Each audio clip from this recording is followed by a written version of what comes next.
Trapped by Michael Northrop, Chapter 7.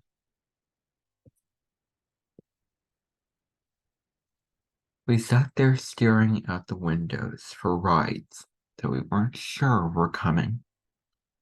There was a payphone at the end of the hall just outside the gym, but when I walked over to it right after I arrived, everyone else told me not to bother.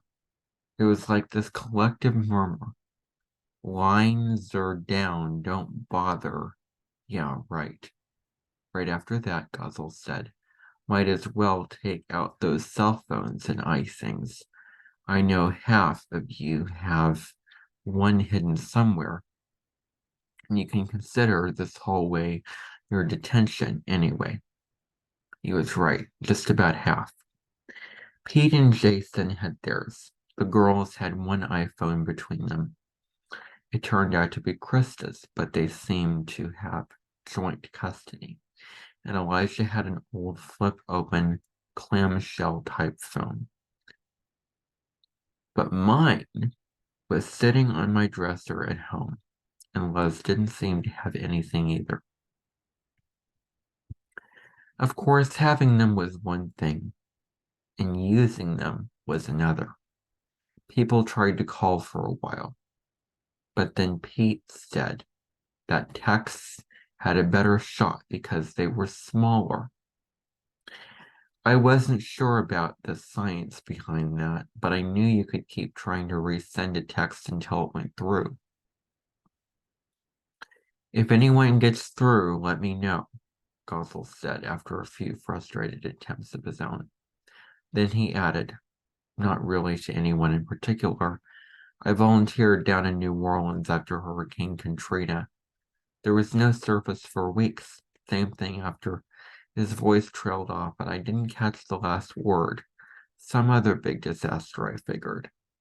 We'd done a whole thing on Hurricane Katrina in social studies back in junior high.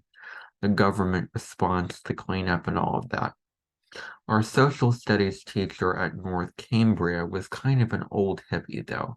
It was harder to picture Gozzle down there doing that rebuild for a brighter future stuff. But I don't know. Maybe he was really religious or something. Pete was playing a video game and flipping over every time he got killed to check on those same sad, stranded texts. Jason alternated between trying to call and staring out into the snow in the direction his dad would be coming from. After a while, the dialing and texting trailed off. Everyone basically got the point, turned their ringtones up to max volume, and waited. We were all really keyed up, and there was a weird sense of competition. You could see it in people's eyes, in their quick little side glances.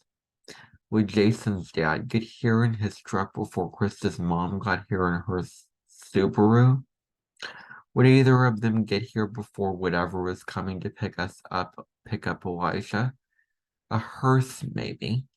And would anyone end up giving Les a ride? I was feeling it too.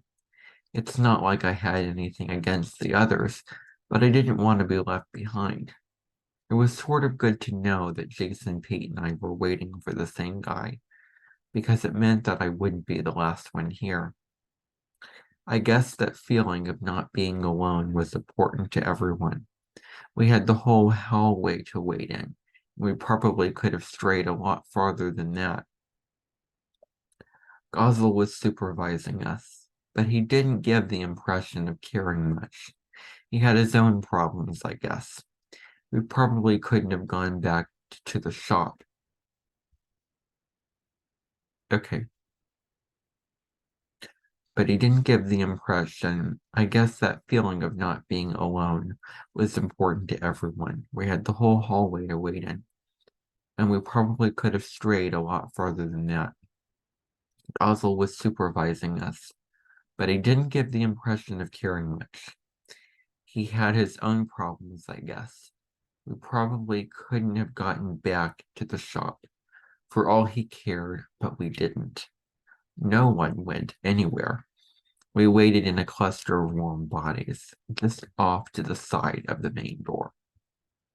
Sometimes we talked, but it was quiet in the hall and the sound sort of echoed. It made you a little self-conscious, like I said a few dumb things to Pete. I was talking just to talk, but everyone could hear it. They were probably thinking, well, that was a dumb thing to say, or who cares? And they weren't wrong. You could whisper, but that just called more attention to it. That's when people couldn't help but listen.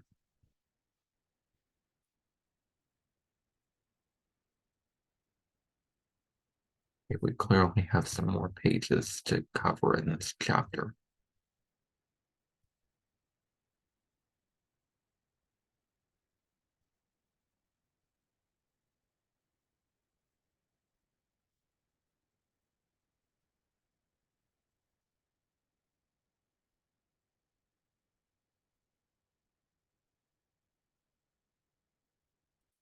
I'm going to stop there for now.